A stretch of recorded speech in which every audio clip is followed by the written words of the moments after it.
e a minha companheira e colega, Rosilene Dias Montenegro, que é a Lena, que é nossa vice-diretora do Centro de Humanidades, e que na universidade também vem realizando tanto um trabalho de pesquisa com memória da ciência e da instituição universitária em Campina Grande, como também é uma das pessoas que está à frente da perspectiva de uma universidade comprometida com a comunidade e uma universidade séria, procurando definir, por exemplo, o que é que significa ter uma universidade federal em Campina Grande, que rumo ela deve tomar, uma vez que essa evolução representou e tem representado para todos nós um desafio no sentido de o que é que significa, quer dizer, o que é que tinha de errado na estrutura universitária criada no período da ditadura militar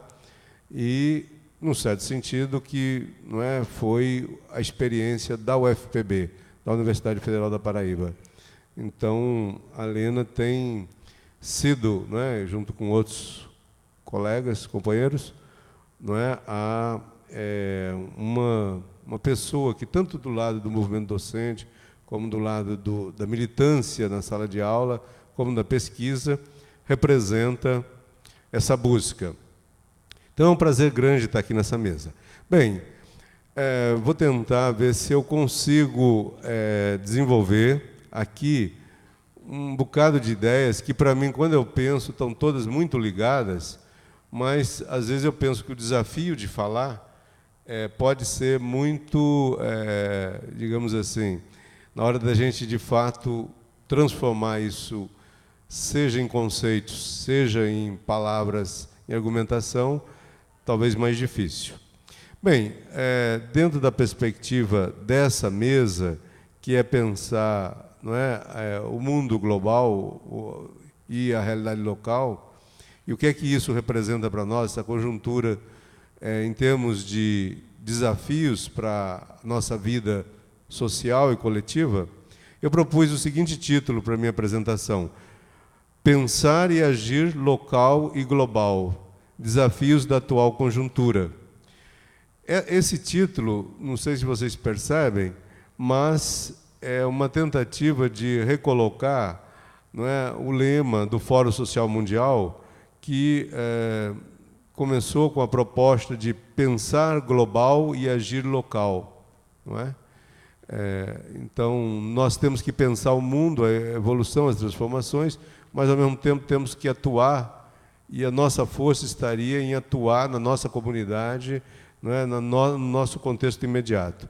Eu queria colocar como proposta para nós pensarmos nesta manhã que não basta só pensar global, temos que pensar local também, e não basta só agir local, temos que agir global. E o que é que eu quero dizer com isso? Eu vou tentar ao longo da minha exposição. Bem, se a gente pensar o mundo hoje, o que mais nos chama atenção, além da ideia da globalização, que foi muito, vamos dizer, das últimas 2 décadas tem se falado muito, é a violência de uma guerra que parece focada no Iraque, e, na verdade, é bastante difusa, porque os conflitos também são na África, em outros países, e que, na minha memória de pessoa, de ser humano, eu me lembro do meu tempo de estudante, e a violência que me apareceu, a Guerra do Vietnã. Aquele momento, a Guerra do Vietnã parecia uma monstruosidade, e eu acho que a Guerra do Iraque, que a princípio começou como uma briga lá do Bush e do Saddam Hussein, e um conflito localizado, cada vez mais assume proporções que a gente fica abismado de ver o custo humano dessa guerra. Então, aí, imediatamente, nós poderíamos pensar o contexto anterior, o contexto global anterior do mundo. Nós tínhamos aí a Guerra Fria, era uma situação reconhecida por todos e que, de fato, caracterizou muito boa parte do meu período de vida. Não é? Desde da idade, não é? Desde estudante até bem pouco tempo, o mundo estava dividido em 2 blocos e a gente tinha que se situar ou de um lado ou do outro. Se a gente falasse, vamos dizer, criticamente de alguma coisa dos Estados Unidos, significava que a gente estava do lado da União Soviética ou que a gente era de esquerda, era, não é? E se a gente falasse qualquer coisa da União Soviética, imediatamente éramos identificados como pertencendo ao bloco capitalista, etc. E isso foi, naturalmente, uma camisa de força que as políticas nacionais estavam presas. Não é? Então, qualquer, por exemplo, política nacionalista em qualquer lugar do mundo significava rompimento com o mercado ou tentativa de negociar alguma independência. Por exemplo, vamos dizer, Evo Morales. Se tivesse ocorrido há 20 anos atrás, todo mundo dizia que a imprensa, não é todo mundo não, essa imprensa aí, né, os grandes jornais estavam dizendo, né, o comunismo está penetrando na Bolívia, né, os comunistas tomaram o poder e os Estados Unidos já estavam se mobilizando, uma tropa e ações na ONU para invadir a Bolívia, porque o comunismo estava tomando conta e tal. Foi isso na época do Jango Goulart, as pessoas, né, mais experientes devem lembrar disso, e foi exatamente uma situação dessa. Quer dizer, Jango Goulart, na verdade, era um governo nacionalista, democrático e, não é, bastante pluralista, que todas as classes tinham representação, e, no entanto, se armou o golpe e foi encaixado nessa política de Guerra Fria. Então, nós podemos perguntar o que ela tem de novo. E o que nós assistimos é que, na verdade, essa situação do período da Guerra Fria, de conflitos localizados, não mudou. Quer dizer, os Estados Unidos, se houve uma grande transformação, e a União Soviética deixou de ser a União Soviética, hoje é um país, é a Rússia, e exerce, de certo sentido, não é? Há conflitos na área de influência da antiga União Soviética, como a Chechênia, por exemplo, mas nós não podemos deixar de reconhecer que os Estados Unidos não deixou de assumir o papel de gendarme do mundo, embora de uma forma muito menos violenta e tão ampla, não é? Porque enquanto na América Latina nós vemos regimes como a Bolívia e a Venezuela se pronunciando de uma forma bastante contestatória essa política, não é, neoliberal, não é, neoimperialista, a gente podia dizer. Não é? De outro lado, há uma liberdade muito grande, com apoio muito aberto da Europa, de países da Europa, às ações de guerra dos Estados Unidos nos outros países. Então, nós poderíamos perguntar o que é que isso tem a ver no plano nacional. Eu acho que o desafio dessa mesa é justamente fazer esse confronto, não é isso?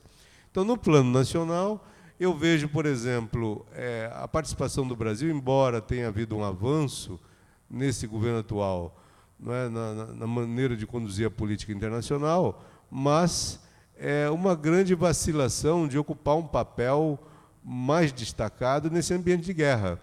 Então, se o Brasil quer entrar para o Conselho de Segurança da ONU, por outro lado, a gente não vê medidas que, de fato, buscassem as condições necessárias para que o país possa, de fato, exercer uma política independente no plano internacional. E, sobretudo, isso, no meu modo de ver, esse caráter vacilante, no fundo, o Brasil continua sendo um país submisso, não é, à política internacional, a política externa dos Estados Unidos, se deve, sobretudo, eu acho que a própria fragilidade da política interna brasileira. Quer dizer, nós também vivemos esse conflito de guerra, essa conjuntura de guerra dentro do país. Conjuntura que a gente pode associar, de um lado, à violência, não é, dos grupos organizados, como também a grande exclusão social e a forma de tratar militarmente, policialmente, os conflitos que têm aparecido. Não é que os colegas vão, naturalmente, creio eu, abordar. Então, o que é que isso coloca para nós como cidadãos? Que tipo de desafio isso coloca? Bom, se a gente pensa, por exemplo, na guerra do Iraque, a gente aqui do Brasil parece muito distante e não vê mecanismos, não é?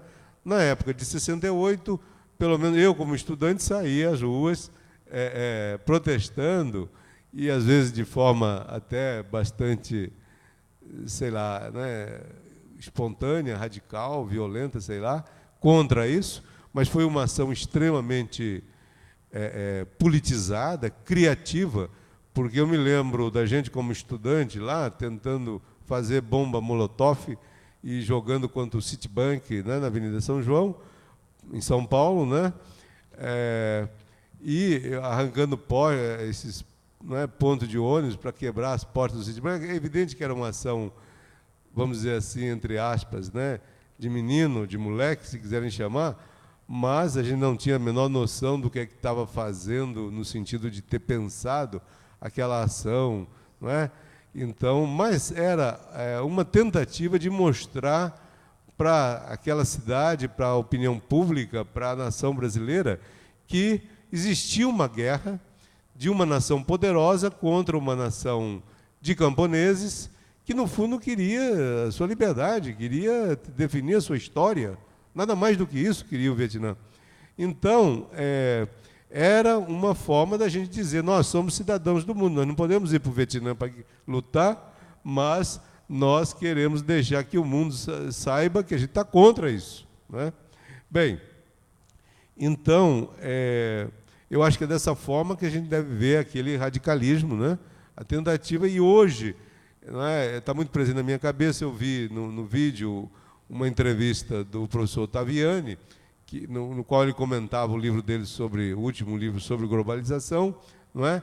Então, a globalização, ele saudava como uma coisa espetacular. E eu tenho a impressão que ele fazia um discurso para a esquerda, sobretudo, não é? Para o ambiente, que no começo sempre fez uma crítica muito feroz contra a globalização, mas ele dizia, gente, é uma coisa maravilhosa, eu posso se sentir um cidadão do mundo, talvez hoje de uma forma muito imperfeita, mas essa perspectiva já existe. Hoje nós somos indivíduos globais, nós não somos mais simplesmente brasileiros que a gente nem sabe muito bem o que é isso. Quer dizer, o que é pertencer a uma nação. A ideia de nação se esvaziou e nós estamos, não é, a caminho de constituir uma nação cosmopolita, uma nação universal. E, então, eu acho que, justamente, o mundo de hoje coloca para nós essa questão. E a política local, ela deve ser um espaço de conexão com o que acontece no mundo. Mas, se a gente olha o quadro político local, a gente vê, não é, a esfera política atolada num processo de corrupção. A gente vê, quer dizer, a esfera política como incapaz de articular demandas muito pequenas, né, e demandas maiores também. Então, nós nos perguntamos por que essa situação e como é que a gente sai dela. E eu queria propor para vocês, não é, uma metáfora, quase uma metáfora, na verdade, uma proposta de análise entre a Revolução Industrial, a Revolução Burguesa, não é, que deu origem ao mundo que nós vivemos hoje, e a época atual. Então, nós, se pensarmos um pouco do mundo feudal, no mundo, não é, dos antigos, das sociedades, das primeiras sociedades nacionais, na época do despotismo esclarecido, as pessoas que queriam atuar politicamente se organizavam secretamente em associações secretas, clandestinas, e para poder enfrentar a repressão, a violência, porque naquela época ninguém tinha direito, não havia o direito à opinião pública, à manifestação pública. Então, surgiram as maçonarias, não é? Surgiu também, quer dizer, por exemplo, a própria ideia do movimento comunista é a ideia de uma liga dos comunistas, que era uma organização clandestina, a qual o Marx pertenceu, não é? Então, você tinha que se organizar clandestinamente com a finalidade de promover uma revolução contra interesses muito individualizados, muito restritos a determinadas parcelas da população. Quer dizer, o mundo estava regido, o rei tinha todo o poder constitucional, o poder de justiça, de tudo, não é? E uma classe nobre, feudal, tinha privilégios e o resto da população não tinha direito nenhum. Então, essa organização em grupos minoritários, vamos dizer assim, secretos, clandestinos, não é? Dos maçons, dos pedreiros, não é? Depois dos operários, dos alfaiates, não é? Depois dos comunistas, a Liga dos Comunistas, eram organizações de grupos pequenos visando objetivos gerais e universais, que era a liberdade e a emancipação da classe operária, veio a resultar depois. Então, por exemplo, na formulação de Marx, não é? O operário, que na época ainda era, vamos dizer, um grupo de alfaiates, um grupo de pedreiros, um grupo de profissionais de uma determinada manufatura, que tinham em vista a libertação. Então, ele disse o seguinte, né, a libertação desse grupo, agora, a emancipação, não vai ser possível a não ser que ele emancipe toda a humanidade, toda a sociedade.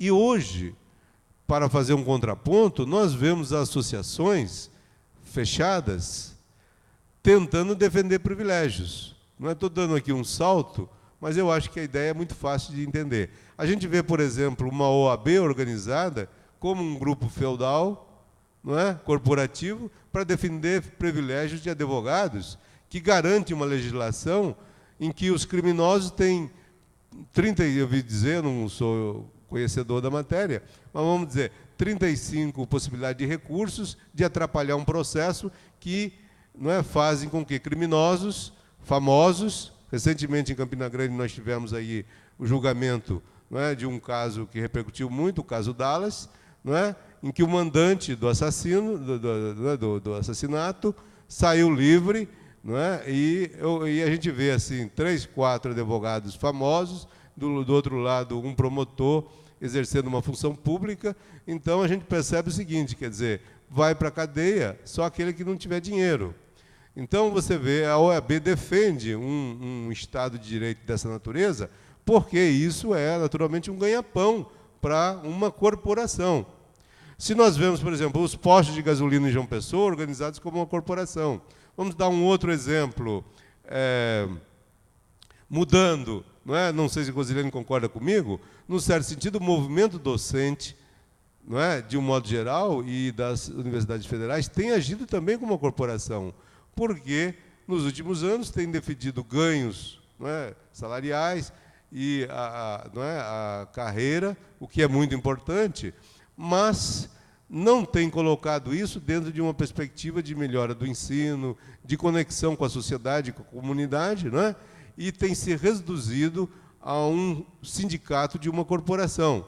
Não é? Nós podemos, talvez, dentro desse contexto, visualizar uma única exceção, não é? Sem querer menosprezar outras que não têm uma expressão nacional tão forte, que é o movimento Sem Terra, por exemplo, que realizam mobilizações não apenas voltadas à reforma agrária, não apenas voltada à questão dos assentamentos e dos acampamentos, mas voltadas à democratização da sociedade. Quer dizer, embora talvez o movimento Sem Terra ainda possa avançar muito mais, mas nós não podemos deixar de reconhecer que é um movimento que se envolve em lutas públicas contra a corrupção, que não está diretamente ligado ao seu interesse. Mas nós vemos, por exemplo, a Câmara dos Vereadores defender os interesses dos vereadores, os deputados, não é, os juízes de direito, não é, como é que chamam? Os desembargadores, não é, defendem salários de 25 a mil reais, não é, e estão mobilizados para defender a corporação. Nós poderíamos dar diversos exemplos agindo dentro dessas condições. Nós estamos, então, carentes de indivíduos e corporações e grupos que lutem pelo universal, pelo direito de todos. Então, ao mesmo tempo que a Revolução Industrial, a Revolução Burguesa consagrou o mercado capitalista, em que as pessoas agem impessoalmente, e consagrou o indivíduo como célula, né, definitiva para resolver todos os problemas, quer dizer, o interesse individual foi colocado no pedestal, não é? Nós vemos que, se isso trouxe, em certa medida, um processo democrático, comparando com o feudalismo, mas nós temos que reconhecer que a defesa incondicional do mercado trouxe todas as mazelas, não é? Ou pelo menos a maioria das mazelas da sociedade de hoje. E nós temos que pensar hoje em mecanismos que possam contrarrestar esse movimento. O mercado nos transforma todas pessoas sem nome e sem cara. Então, daí eu tiro a primeira ideia. Nós temos que pensar em movimentos que nos dê cara, não é? E nos dê nome. Não é? Nós temos a transparência, por exemplo, o que é? É justamente, não é, tornar público os negócios. O mundo dos negócios, principalmente dos negócios públicos, tem que ser do conhecimento público, não é? Então, não é, a grande ideia que nós podemos levantar é a perspectiva da ética nos negócios, na política, nas relações indivíduo-indivíduo e das relações indivíduo-coletivo, não é? Como princípio fundamental, não é? E o que é que quer dizer a ética? Quer dizer, simplesmente, não é? Não fazer nada em benefício próprio que possa, de alguma forma, comprometer o interesse do outro. Então, o individualismo, não é, o princípio do liberalismo, do neoliberalismo, é você cuidar, você cuide de você mesmo, que você está cuidando bem de todos, não é?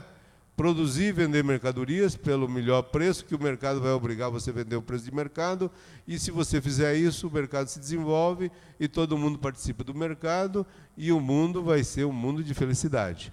Nós sabemos que isso é uma grande lorota, é uma grande ficção, o mito do liberalismo e do neoliberalismo. Só que o neoliberalismo trazia também a liberdade, uma série de movimentos positivos, e o neoliberalismo é uma aberração porque é uma coisa anacrônica, não é? Nós sabemos que a empresa capitalista não vai dar emprego à maioria da população, à metade da população do globo. Nós sabemos que os investimentos de capital, recentemente, por exemplo, eu vi o governador festejando que um grupo espanhol tinha comprado 2,5 km de praia, 300 hectares, em Pitbull, parece, e vai construir um grande resort, não é? Porque isso vai representar 500 empregos na Paraíba.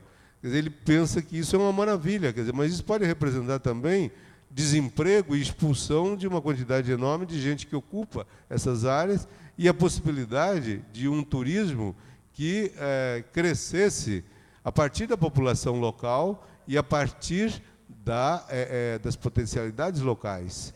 Então, a crença que os grandes grupos financeiros e econômicos vão resolver os problemas da humanidade é uma ideologia, a gente pode dizer agora, quer dizer, antigamente, um jornal, não é, tradicional, como o Estado de São Paulo, o Globo chamava os estudantes e os movimentos de ideológicos, não é?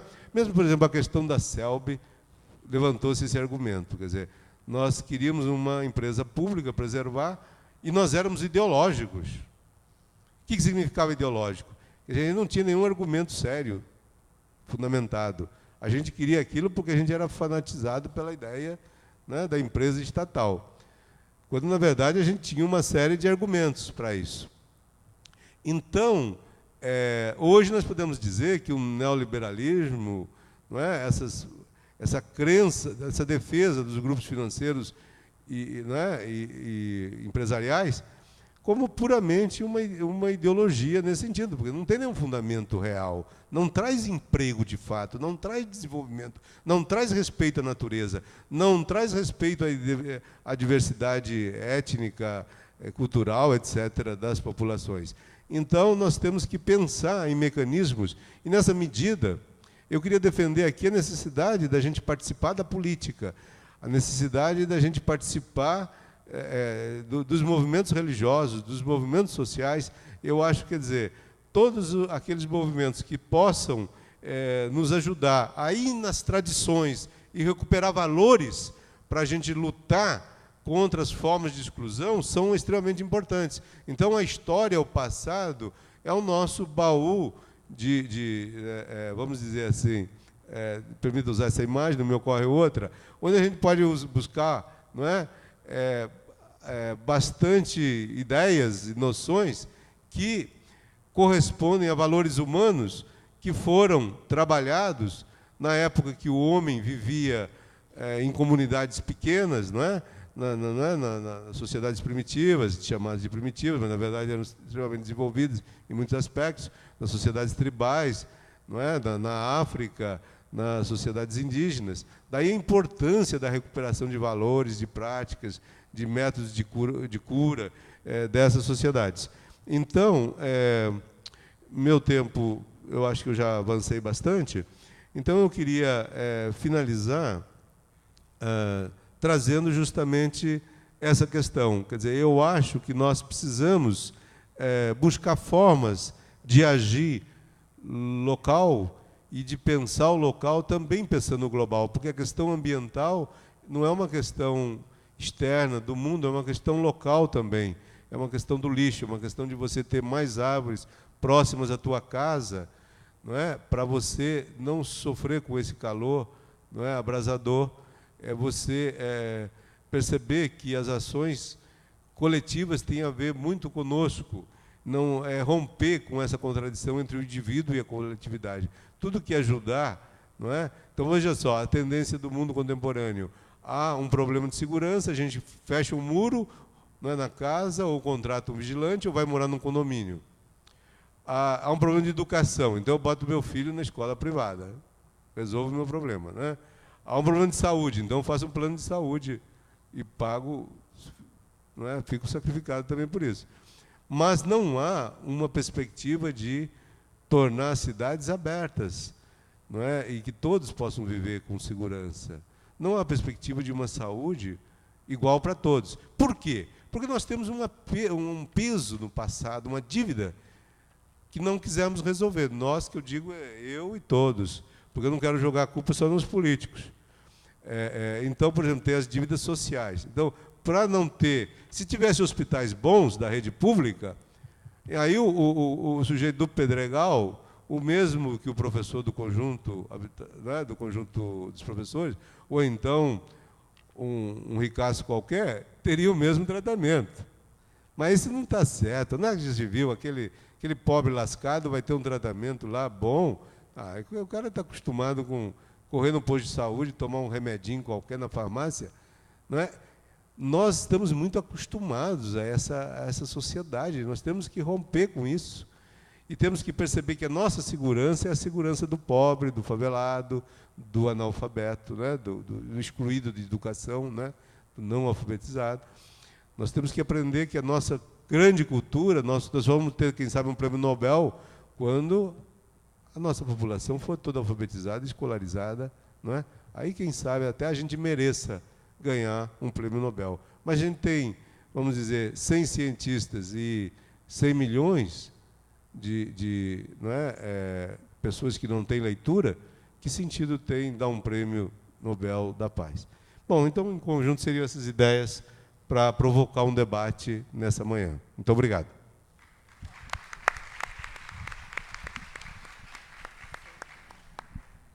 Prosseguindo o nosso debate de hoje, o próximo proreitor ou conferencista é do movimento afro-brasileiro campinense, o professor Moisés Alves.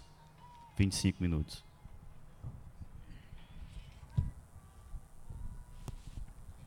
Tá bom. Bom dia a todos e a todas. Mas que tudo é uma honra participar desta mesa, e é uma honra no sentido maior da palavra honra, e saberei certamente que o compromisso é imenso, mas maior que o compromisso é a responsabilidade.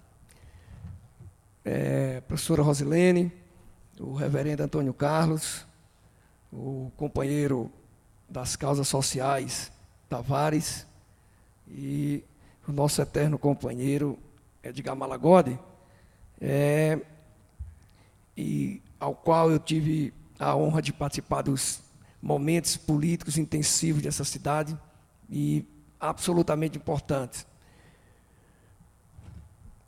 Primeiro, eu sou Moisés Alves, sou jornalista, sou professor, mas mais que isso, mais que os títulos, eu sou ser humano.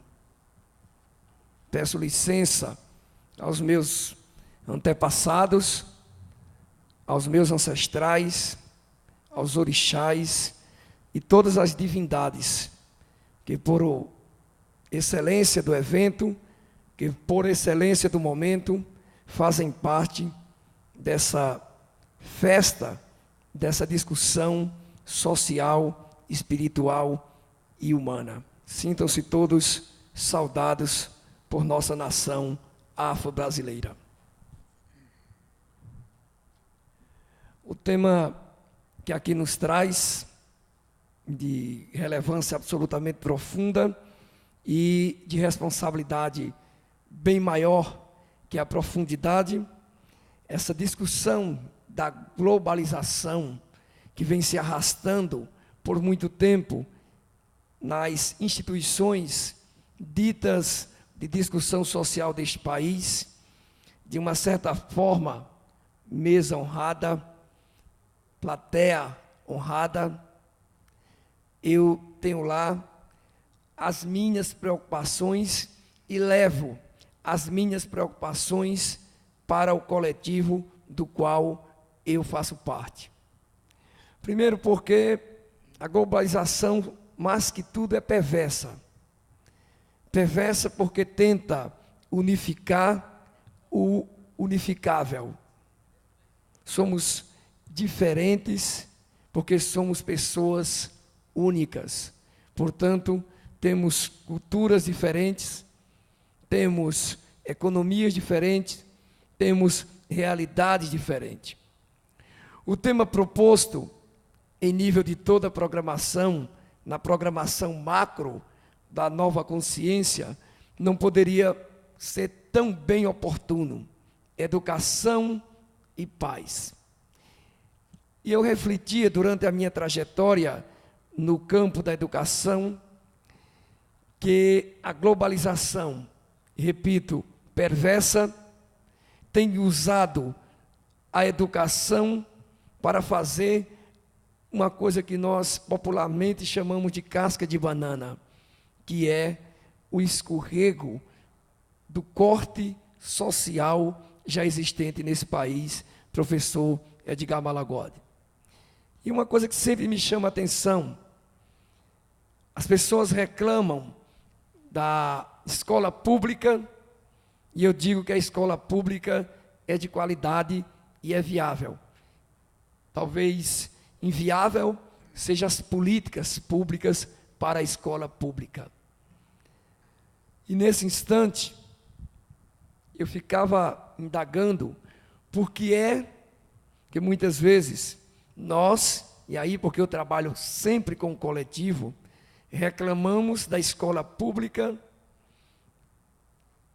falamos do sistema que planeja, muito mal planejado por sinal, a educação pública,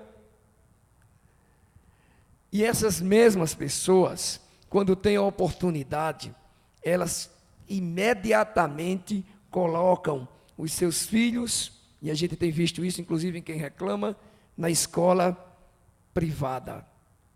Seria para mim, como jornalista e como educador, um equívoco da própria discussão.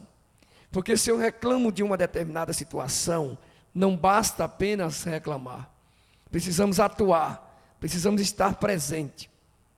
Convidado para lecionar na escola privada, eu disse não, e não foi por soberba, foi por entender que a escola pública precisa de mim. Foi por entender que eu só posso transformar a educação estando presente na própria estrutura, não se aponta falhas daquilo que não se está presente, sob pena de estarmos pecando, segundo a teoria teológica, por omissão ou por cumplicidade. Porque é muito cômodo você criticar e nunca estar lá para apontar uma solução. A globalização tem essa prática. A globalização tem essa mania. E é uma mania, tão quanto os seus ideais, uma mania perversa de individualizar toda a sociedade. Que paz possível, então, seria essa? Quando, eu acho que se colocou bem nessa questão, as necessidades de lutas sociais, mas aí depende muito do interesse de quê? Quando se fala também na questão ética, depende da ética de quem e para quê.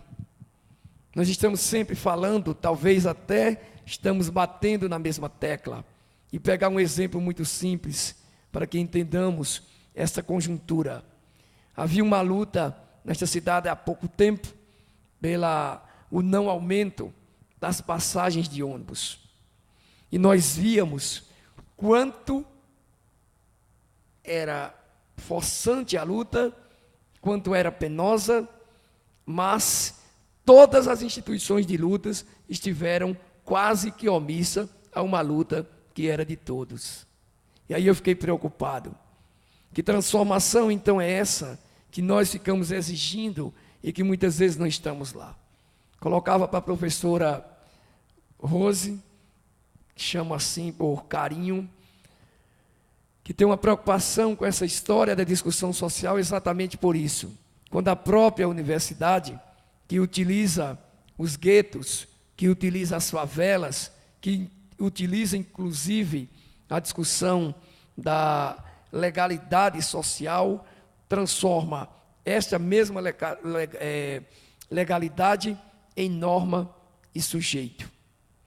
E aí, quando coloco isso, coloco com a responsabilidade de quem nasceu, evidentemente, no gueto e por muito tempo serviu apenas de estatística para as instituições ditas organizativas e administrativas do município, do Estado e do Estado político brasileiro. Essa preocupação talvez passe pelo campo da necessidade individual da reflexão, mas essa reflexão é pertinente a partir do momento que aqui estamos com um tema tão palpitante. É a hora de dizer isso. Nós sabemos da individualidade de cada causa. Na verdade, parece que esses instrumentos de causas são muito mais corporativistas do que, na verdade, ativistas. Porque eu já vi problemas, por exemplo, nas universidades brasileiras e outros movimentos se colocarem à margem. E aí, professor Edgar Malagodi, permita-me usar um termo que o senhor colocava, em que a OAB se colocava como defensora dos interesses dos advogados. A função dela é a OAB. Mas onde estavam, então, as outras causas desse país, quando o problema é sem terra, por exemplo? Participei muito tempo como assessor gratuito, é bom lembrar isso, causa própria da discussão dos sem-tetos, meu companheiro Tavares. E lá, não me lembro, pode pegar as atas dos últimos 10 anos, que lá não tinha nenhuma outra instituição que não fosse os próprios sem-tetos. E aí, para trazer para esse campo da realidade do que é globalização, chamaríamos então a atenção para esse preocupante dado. Nós somos individualistas de causas, ou causas de individualista. Porque me parece que em dado momento, quando nós chamamos nós na verdade queremos defender a instituição eu, meus interesses. Porque quando nós chamamos nós, depende do momento político, depende do momento da necessidade que aquele momento, porventura, esteja necessitando. E por participar dos movimentos sociais desta cidade, desse estado e em nível nacional, eu tenho observado muito que, quando determinada classe tem determinado interesse, vamos partir para os acordos. E olha, eu sou afrodescendente, como 70% dessa nação ou mais é afrodescendente. Nós somos o segundo país do planeta mais negro, fora do continente africano, perdemos apenas para a Nigéria. Esse país é afro-brasileiro. Quando eu coloco essa questão na relação global, na relação educação em nível regional e em nível local, é porque, na verdade, há uma disparidade de divisões clara onde está essa ocupação. E nós, afrodescendentes, pagamos muitas vezes as contas de toda uma estrutura de um Estado político desorganizado. Mas nas causas dos negros, e aí eu escuto um discurso meio que, permita-me, meio que direitista, no sentido da colocação das frases que muitas vezes é colocada, quando se coloca a discussão do povo do movimento negro, e aí porque eu coloquei essas causas todas primeiras, porque os negros são, na verdade, as primeiras vítimas. E quando se coloca essa discussão na pauta, gera-se uma polêmica imensa. As mesmas instituições que discutem a questão da igualdade social se colocam à margem, por exemplo, da Lei 10.639 e ficam tentando se omitir e ficam tentando fingir que a lei não existe, e nós temos essa preocupação porque estamos falando de educação e paz. E aí não podemos falar de paz sem reparar todo o processo de escravidão que o povo negro passou dentro desta nação. Não se alcançará a paz sem corrigir as injustiças que se constroem no dia a dia e um processo violento, opressor. Me parece que dos 500 anos para cá, pouquíssimas coisas mudaram. E se mudaram, foi pelo processo perverso da globalização, do neoliberalismo, que provavelmente é um projeto que cria-se a individualidade, inclusive das questões das diretrizes sociais. Perigoso os cortes sociais que são feitos nesse país. Cada classe defende sua classe. Na questão da africanidade e na questão dos afros brasileiros, nós temos problemas seríssimos. Imaginem vocês que nós estamos há 500 anos discutindo o que éramos colônia, o que era monarquia, e agora discutimos o que é a república, e nessa república nós estamos a menos de 160 anos do fim da dita escravatura. Pensamos então que somos provavelmente a terceira ou quarta geração supostamente livres desse país. Como podemos ser livres? Como podemos ser livres se ainda continuamos com projetos muitas vezes clientelistas do próprio Estado político brasileiro, em que, quando se ascendem ao poder, muitas vezes aqueles que discutiam as igualdades se tornam diferenciados. E isso o poder mostrou aí há bem pouco tempo. Tudo que nós discutíamos antes, tudo que nós víamos, tudo que nós trabalhávamos, tudo que nós defendíamos, passou a ser um processo de crescimento quase que individual. E nesse caso, os ideais quase gritavam: viva o neoliberalismo, viva a globalização, porque até as lutas já estão individualizadas. Precisamos então construir uma noção, primeiro uma noção para nortear uma sociedade que discute a lei regional, que discute a lei da federação, que discute o que é nação, que discute o que é país, sob pena de construirmos uma nação completamente localizada nos seus bolsões de miséria e nos seus bolsões de analfabetismo, nos seus bolsões de falta de saúde, nos seus bolsões de falta de moradia e, o pior, no seu bolsão de falta de solidariedade humana. porque é muito cômodo essa construção que se faz o tempo inteiro aí, de se construir leis. Nós somos um país que temos normas e sujeitos, sujeitos e normas. Nós temos lei para tudo. Já temos leis demais. O que falta é a chamada ética, que aqui eu vou confessar publicamente, eu não acredito muito na história da ética, né, porque já vimos essa história muito debatida e na prática não corresponde, até porque a gente fura a fila do banco, fura a fila, né, telefona para ganhar o lugar de quem está na fila às 5 horas da manhã no posto de saúde. Enfim, a gente constrói um montão de processo ético e chamamos isso de ética, depende do momento que a gente queira institucionalizá-la. Em relação à participação do povo negro na educação, é preciso que o Estado repare o que o Estado mesmo construiu, esse mito da democracia racial e social que perpassa por esse campo da história da globalização que ora passa-se como projeto também mundial. Sofremos com isso, e sofremos muito. Sofremos porque, teoricamente, nós estamos inclusos. Na prática, nós estamos mais excluídos do que nunca. Me parece que está se fazendo o processo contrário, que as discussões estão tendo o efeito bumerangue, bate, rebate e nos reprovam. A internet e o amor que se discute parecem bem paradoxais nessa discussão social. Fala-se muito de amor. E eu dizia para a professora Rosilene, eu estou tentando entender e descobrir que amor é esse.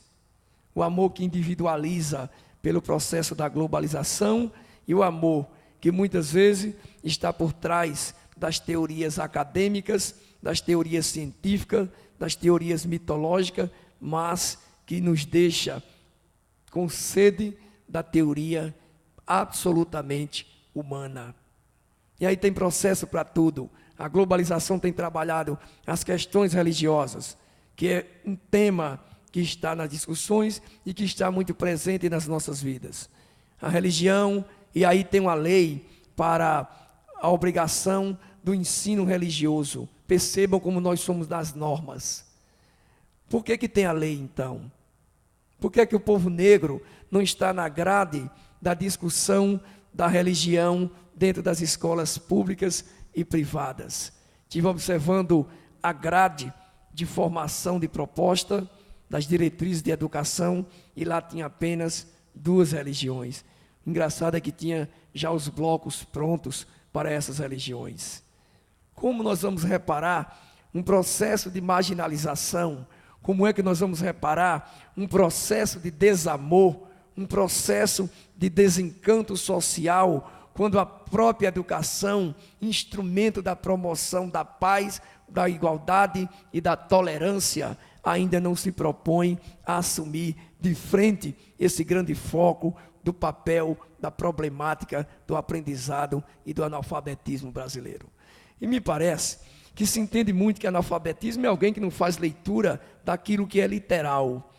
Talvez não estejamos também fazendo a leitura daquilo que é necessário. E leitura, muitas vezes, está sobre a janela da alma, que nós chamamos de olhos. Nos preocupa e nós vamos colocar isto na discussão das instituições responsáveis por esse processo de mudança, porque para nós negros, para nós nordestinos, para nós paraibanos, para nós absolutamente brasileiros, a teoria já basta.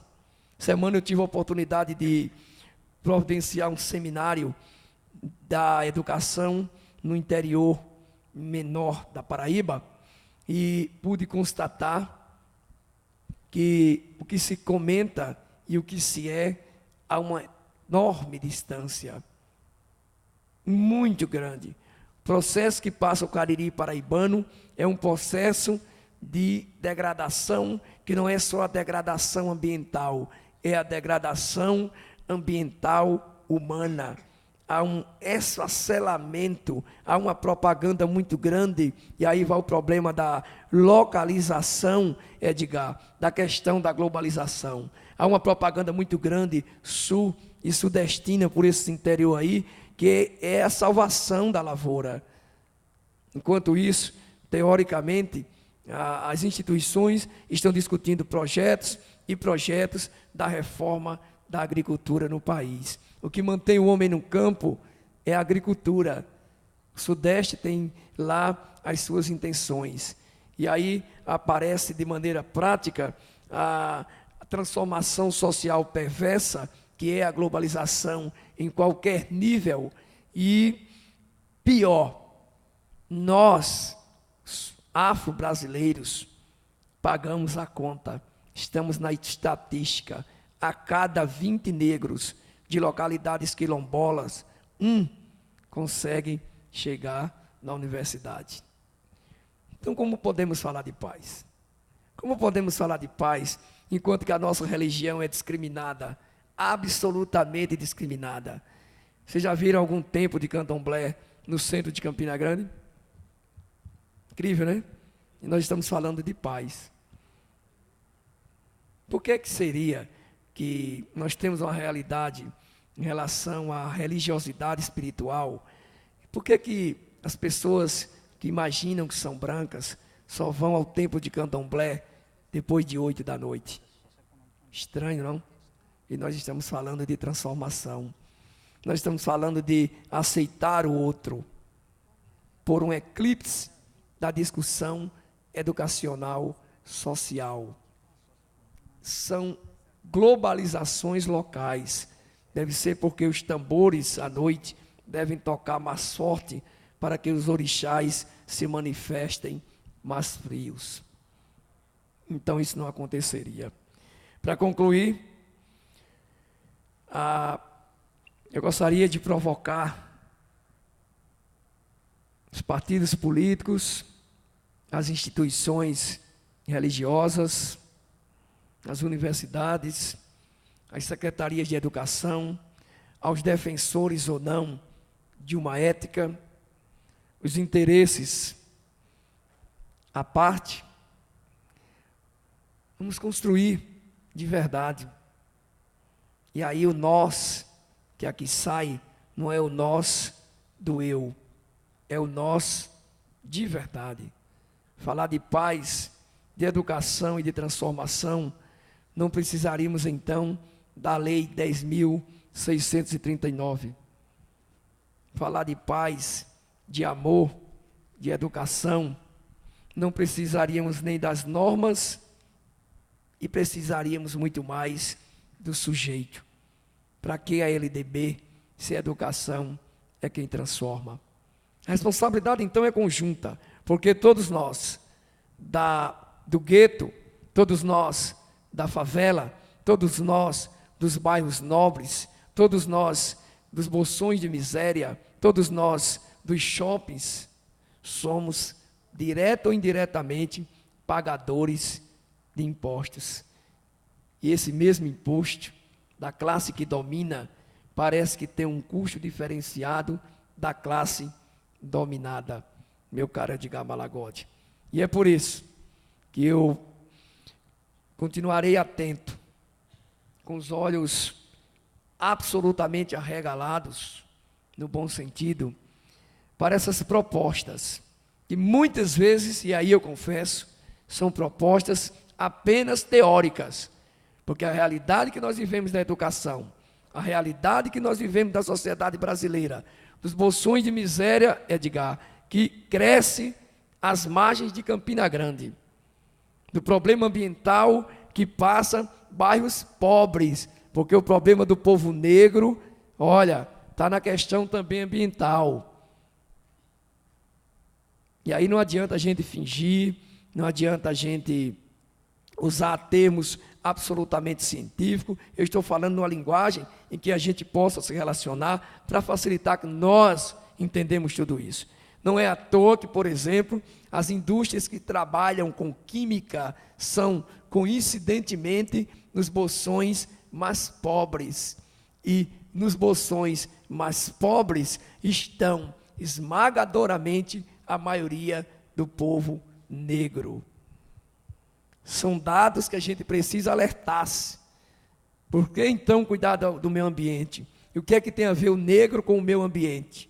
Nós temos a ver com o processo de globalização, industrialização, inclusão, exclusão, educação e a mudança de todo o pensamento de um processo político perverso colocado pelo Estado brasileiro desde a tal da abolição. Então, a todos vocês, o meu agradecimento e a minha homenagem especial a um dos homens mais importantes do planeta e que certamente representa com muita honra o povo negro e o povo como nação, independente de raça, de credo, de religião, de grau social e de discussão cultural. Vive então para nós o nosso Nelson Mandela. Educação e paz para todos. Obrigado.